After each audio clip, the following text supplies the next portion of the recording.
All right, so for week 12 of spring anime, things are heating up as we reach the finales. So yeah, I'm really gonna miss this season. A lot of wholesome vibes as well as some cool mysteries being solved. So yeah, let's get into it. Starting off with Odd Taxi, episode 12.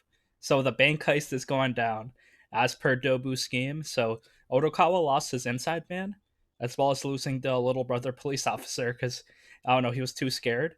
So it's all going per Dobu's scheme where he's trying to set up the dudes and steal their money. So yeah, we see Yano and that sloth thug guy with him, and yeah, they take Imai's money, the lottery winnings of 1 billion yen. So then yeah, they have all 10 briefcases. They only check the first one. So then we know the other nine have fake money in them. So then yeah, they're driving, and then they get stopped by the police officer, the older brother. He kind of interrogates them. So then yeah, the tension is really fun. We just see it's like a real situation. These yakuza being stopped by a police officer, just like explaining themselves. But then the police officer is corrupt, so no matter what you say, he's just gonna like arrest you.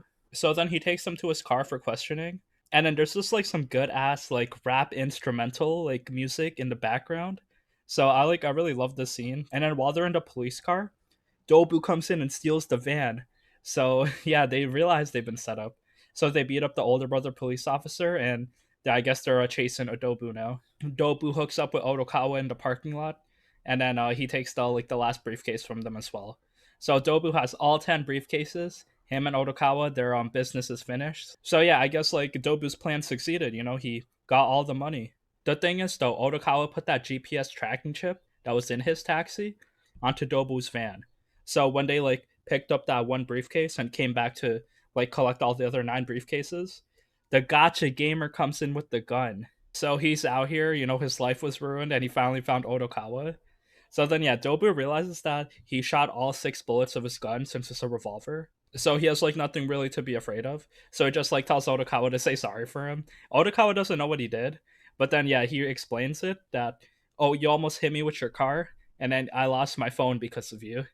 And then they're like, "Yo, you're trying to kill us over a phone?" But then yeah, he has to explain himself why he's like his life got ruined, and it's all because of like that gotcha game where like he lost his rare dodo bird. So yo, that's serious business. So yeah, in the midst of this conversation, he finds out that Dobu is Ditch 11, the dude that ruined his life, the dude that outbid him and scammed him for the eraser for $1,000, as well as just like competing with him in the ranks of their farming game. So yeah, just like perfect timing as these two just like meet up in the middle of their bank robbery plan. We don't really know if Dobu really is Ditch 11. Like he doesn't seem the type to play mobile games on his phone or anything. So yeah, that's interesting. But as things are heating up, Tanaka, he shoots Dobu. He's like, yo, Dobu, you ruined my life. So then he just gets shot in the side. He's bleeding a little bit. He asks him to take him to like an underground doctor that he knows.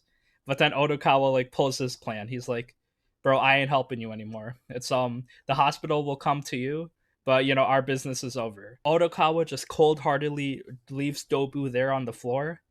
And then I guess this is his plan. So he's gonna return all the lottery winnings to the other guy, and then he's just gonna drive away chilling. So then Odokawa drives away, but as he's leaving the parking lot, he gets chased by Yano. So they beat up the police officer, and now they're chasing after Odokawa. So I don't think they know the money's in the parking lot. But yeah, now there's a sick car chase where Odokawa's getting chased by Yakuza. So then yeah, I wonder who's gonna help him. Well, the little brother comes in. So the little police officer brother, Daimon, he comes sees his older brother just beaten up on the ground, and he's like, all right, I gotta arrest you, big bro. But before I do that, we gotta arrest the yakuza that beat you up. So we see the younger brother and older brother are teaming up. Probably next episode they'll chase after everyone and then they'll save Odokawa. So yeah, things are coming together. We finished the bank heist, so I'm interested to see how everything else will wrap up. There's still like a couple of loose ends out here. Okay, so for Tokyo Revengers episode 12. Interesting episode because like the timeline seems to be fixed. So yeah, Takamichi's about to see Hina. Thing is like he realizes that she broke up with him in the past. Like basically the past timeline 12 years ago, Hina broke up with him for some reason. So yeah, that was when he was kind of like a pussy. So he improved a lot since then, so maybe things will change. But then yeah, Takamichi, like he just doesn't want to see her, so while he's in the apartment with Naoto, he leaves because he's like, "Oh, I can't see her. Like, it's gonna be awkward. Like, we haven't seen each other for 12 years. It's like there's nothing to really say." So then, while he's leaving her apartment complex before seeing her, He bumps into her in the front door. So, coincidence. She wasn't in the apartment, and then they finally see each other. And then they try to talk, but it's very awkward. They just make awkward small talk because, Takamichi's not confident in himself, and Hina is, I guess this is like an awkward situation for them. Like, it was more painful to watch than like that main character from Rent a Girlfriend, where he was like pretty cringe. But then, yeah, Takamichi just cannot talk at all. And then, yeah, Naoto just feels like he's third wheeling between them. So then he's like, all right, let's go for a drive. Maybe that'll cheer everyone up. Naoto has like an important call to take, so yeah, he's doing some police business as it's just Takamichi and his girl Hinata driving the car. So then they still have feelings, and then they go to a park where Hina like says, "Oh, this is where my first love broke up with me," and then Takamichi's like, "All right, I don't want to hear about your other boyfriend." So he doesn't really put two and two together to realize that Takamichi was the one that broke up with her in this timeline. So there's probably a few reasons why. Maybe he wants to separate her from the gang life. But yeah, Takamichi broke up with her this time. He doesn't really realize this. He also doesn't realize that Hina has the same necklace he gave her. So, that should be another hint that she didn't forget about you, bro. But then, yeah, as Takamichi leaves the bathroom, he bumps into this dude with a suit with like some blonde hair. And then he kind of looks familiar. We see his hand, he has a tattoo. It says punishment on it. So this dude is Hanma. Hanma, 12 years in the future, he's still a gangster, although he's like dressing pretty sharp. And then he sees Takamichi and he's like, oh shit, you're not in the car? That sucks. So then we realize that Hina is still destined to die. They're still killing her, so we didn't save this timeline at all. So then, yeah, Takamichi feels something is wrong since he just bumped into Hanma for some random reason. He runs into the parking lot where Hina is there in the car, and then she gets rear-ended by another car. And now we see that Akun was driving that car. So Akun is still evil. He bumps his car into Hina's car, and then they both kind of just like get seriously injured. We find out that the Manji gang is still like working for Kisaki, so we got baited. We thought there was a good timeline where Akun was saved, like he was trying to be like a hairstylist and stuff. But no, he's still evil. He's still murdering people. So then after that exposition, Akun's car explodes, and then Takamichi sees his boy die again. So yeah, the timeline is still playing out the same. Akun and Hina are just destined to die. So then yeah, Takamichi is just like trying to save Hina now. He opens the car door, but then she got impaled in the stomach by a bunch of debris. So then yeah, she cannot move. Takamichi says, I love you. He hit her with the Aishiteru. So that, yeah, good last words to her because Hinata pushes him away because her car also explodes. So yeah, rest in peace. They both died again. I didn't really expect this, like, even if we save the timeline, them dying in a different way. But yeah, I guess that's the story so far. Unless we make some, like, seriously drastic changes to the Manji gang, this stuff is still gonna keep happening. So then, yeah, what change is there to go? While Takamichi walking away from the explosion, he's like, all right, I'm gonna be head of Toman. I'm gonna be head of the Manji gang. So yeah, good luck to him. I guess this is like the kind of first step of his path of actually being like a gang leader. So he's really gonna change his life now, and then, maybe he'll get tougher. Maybe he'll like use his intellect to climb up the ranks. We will see, as we're like not even close to like getting through the whole beginning part of this story. Okay, so for To Your Eternity, episode 11. So last episode, we kind of got that 4-year time skip. We saw older Gugu and everyone, and then Fushi just like, he got older himself, he hasn't transformed. So yeah, that's interesting. We continue on here, where, Fushi's still living his life here. They haven't had any knockers attack them yet, so yeah, everything's pretty good this 4 years. And the fact that Fushi hasn't transformed at all from the white-haired boy, that means like he's still aging. So yeah, that's pretty interesting. So then over here we get Rin's birthday party happening. So they're all invited. The issue is though Rin's about to get like an arranged marriage as well coming up. So this is kind of like Gugu's last chance to admit it. So then Rin meets up with Gugu. Oh yeah, before that, we see Gugu's older brother coming in to talk to him. But then Gugu wants nothing to do with his older brother since he betrayed him. So then yeah, he kicks him out.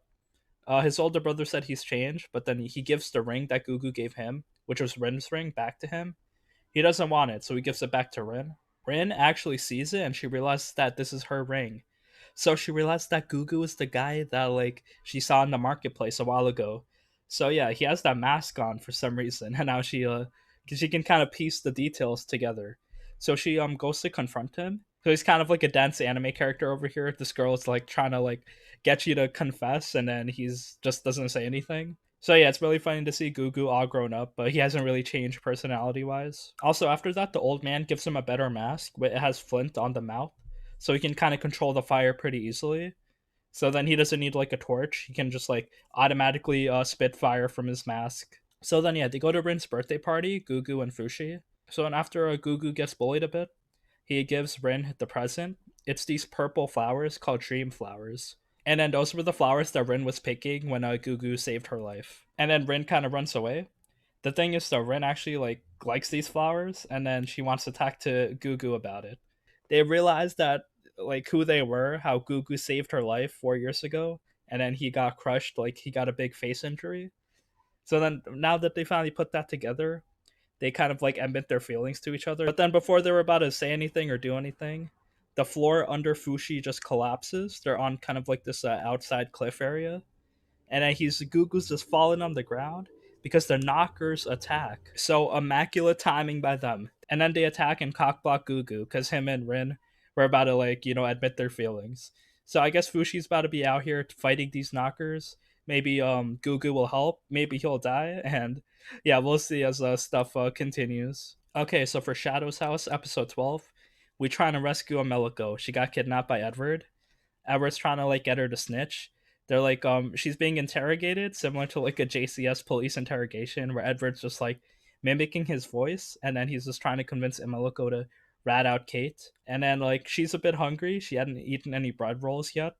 So then Edward's trying to play up upon that, just like, oh, I'll give you food if you rat out your friends. But it's not that easy. Imeliko's really stubborn, and she's like pure-hearted. So, she pretends to eat food. She's like sleeping. She's not listening to Edward. So yeah, she's just doing her cute thing as like Edward gets nowhere with her. So then yeah, after that, Kate's plan is to disguise as a veiled doll. Because the veiled dolls you can just like go anywhere, you can carry carts and everything. So yeah, she's going there looking for Ameliko in the second floor house. She gets help from everyone else, and then yeah, she finally finds Ameliko. So then she's about to rescue her. She's all tied up, and then Edward shows up. So Edward was mimicking Ameliko's voice to lure in Kate, and now like there's some huge tension going on. Ameliko's there, Kate is there, and Edward's like right behind them. So I wonder what's gonna happen, if they're gonna fight, are they gonna talk? Who knows? But Kate and Ameliko are finally together, but the big antagonist Edward is still in the same room. Okay, so for I Killed Slimes for 300 Years, episode 12, this is the finale. So, cool isekai slice of life finale. And I thought this finale was great because we kind of meet every character again. They're like, hey, what up? I'm here. Let me help you guys out. So, yeah, what's happening? Well, in the Highlands, there's kind of like a festival. So then Azusa likes to be low key, so she really doesn't participate in the festival at all. But then now, like, since her family grown, she's seen that, oh, maybe we should do something. So then she realizes that Halkara can make drinks. She sees that Laika can make food. She sees that her two daughters can be cute slime maids. So they have everything they need to make kind of like a restaurant cafe. So yeah, that's exactly what they do. We have like a maid cafe, pretty much a coffee shop. Everyone's just like out there participating, making food, and showing off. So yeah, this episode was pretty much a maid cafe finale. So we see like everyone doing their best, working. There's like a huge line. Everyone's lining up, so they're so popular. And then the thing is, they kind of get overwhelmed, so more characters just keep coming in. We see Beelzebub showing up, so she's also like this huge kind of dominatrix maid. We see the Demon Lord come in as well, so she's also a cute maid. She's like, oh, I'll put my love in the food. We also see the Witch of the Caves, that red-haired girl. She gives people flyers for her business. And then we see Cuckoo and Flat Torte playing music together on the line. So then, yeah, basically every single character we met throughout this season, they show up in the final episode, and, lovely finale. I loved it. I really love this anime, too. They kind of went above and beyond with the comedy, the wholesomeness, the slice of life. Just like everything kind of made it into like a not generic isekai, and it was actually like a fun, relaxing show that had some depth inside of it. Our girl Asusa, she trained hard for 300 years. She finally has a whole family, and then her slow life is gone, and now every day is just like crazy, chaotic, and fun. All right, and now for Ijiranaide Nagatoro-san, episode 12, the finale. So the teasing is over. We got like our tan girl. She was out here wreaking havoc, but the thing is, at the end of the season, her feelings are just out there, and then the senpai is kind of used to dealing with her. So yeah, really cool kind of wrap up to the season. So here it's like the school festival happening. There's like the art competition between both of them. So yeah, the senpai's art, he has like some pictures of Nagatoro, some drawings where she's like, cute, candid, just like normal schoolgirl. The issue is though, the senpai, the leader of the club, her artwork is just insane. It's literally her nude body. Well, she's like wearing kind of like a t-shirt, but that's barely covering her, and her legs are also bare. So it's kind of uncomfortable. Like I feel like the fan service kind of gets out of hand sometimes because these are high school girls, but yeah, the leader's art is too sexy. So then what does Senpai do to kind of like even the tables? Well, Nagatoro wears her cat outfit and she like turns into like a cheerleader with the help of the other two girls. And basically, their tagline is that they'll make fun of you in appreciation of the art. So if you look at Nagatoro's art, she'll call you gross. She'll like be like kimoi, kimoi. So yeah, both sides are doing pretty well, but it looks like the club leader is winning. But then something happens. The student council doesn't like how erotic her art is. She's just like, you're manipulating the boys in the school. It's not like real art. And then the leader was like, yo, we didn't have this problem last year. Come on, what's happening? So then, yeah, the senpai hears this. So then he goes and defends her. He's like, her art is good. It inspired people. So then, yeah, he makes his point. The other girls also kind of defend her. So yeah, she can still hang up her artwork. So yeah, they all come together. They kind of save her ass. And now, yeah, she's not going to cancel the club anymore. But then she also lost their wager they had together. So she kind of has to have a punishment. So her punishment is that she has to wear a bunny outfit. So yeah, more impromptu fan service out here, and yeah, we get the club leader wearing a bunny outfit. And yeah, we kind of wrap up things there. Nagatoro and the senpai get closer. The senpai kind of like has more love with his art, and Nagatoro also kisses him on the cheek in the end. So yeah, they're not together. They're still like really shy, and even though everyone knows they're like basically boyfriend and girlfriend, they can't pull the trigger yet. They got to keep milking this relationship as much as they can before they actually get together. So yeah, the anime is over as all the fun teasing gimmicks are finished. So yeah, the anime was pretty nice. Like the music was good, just like the concept was like fun, just like another teasing show, like similar to Takagi-san and Uzaki-chan. I'd say Takagi-san is just like kind of goaded. Like the other ones kind of don't even reach it just because of the level of wholesomeness. Like Takagi's 200 IQ, like everything there was just like amazing compared to this where it's just like a lot of unnecessary fan service and teasing. But the comedy, the facial expressions, it had its own like kind of gimmick and flavor. Uzaki-chan was also like kind of the weakest out of all of them, mainly because like it was just like so boring. It's like you kind of see one episode, you see in them all, and then yeah, they don't really do anything new story wise.